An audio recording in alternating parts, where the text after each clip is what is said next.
சபாநாயகர் நோட்டீஸ் அனுப்பிய விவகாரத்தில் கள்ளக்குறிச்சி எம்எல்ஏ பிரபு உச்சநீதிமன்றத்தில் மனு தாக்கல் செய்துள்ளார். இதுகுறித்து தந்தி தொலைக்காட்சிக்கு பேட்டியளித்த அவர், சட்டப்பேரவை செயலகத்திலிருந்து முரண்பட்ட தகவல்களை வந்ததாலேயே மனு தாக்கல் செய்ததாக விளக்கமளித்துள்ளார்.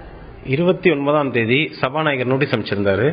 அதுக்கு விளக்கம் கொடுக்கறதுக்காக முந்தின நாள் நான் விளக்கம் கொடுத்தேன்.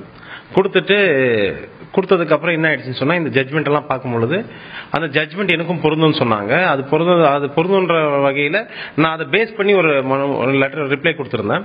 கொடுத்ததுக்கு அப்புறம் நேற்று தலைமைச் செயலகத்துக்கு போன் போட்டு இந்த மாதிரி உங்ககிட்ட சட்டப்பேரவை செயலகத்துக்கு போன் போட்டு நான் ரிப்ளை கொடுத்திருந்தேன். அது ஊடகத்துல நீங்க செய்தி பேட்டி கொடுத்திருக்கீங்க, இந்த மாதிரி அவங்களுக்கும் பொருந்தும் அப்படின்னு சொல்லிட்டு. பட் எனக்கு ரிப்ளை கொடுங்க அப்படி பொருந்துமான்னு கேட்கும் போது, இல்லைங்க சார் அது என்னன்னு தெரியல, ஒரு 2-3 நாள் உங்களுக்கு ஸ்பீக்கர் தான் ரிப்ளை கொடுப்பாரு அப்படின்னு சொல்லும் பொழுது ஒரு முரண்பாடான கருத்துக்கள் எனக்கு வெளியே வந்தது. அதன் அடிப்படையில் பார்க்கும் பொழுது சரி ரைட்டு, நம்ம இப்படியே விட்டோம்னாக்கா இது சிக்கலாக முடியறதுக்கு வாய்ப்பு இருக்கு. அதுக்காக நம்ம டைரக்டா கோர்ட்டை நாடுவோம். ஏன்னா நீதிபதி நிச்சயமாக ஒரு நல்ல தீர்ப்பு நம்மளுக்கு வழங்குவாரு. அதை வச்சு நாங்க கோர்ட்டுக்கு போயிட்டு ஸ்டே கேட்டிருக்கேன்.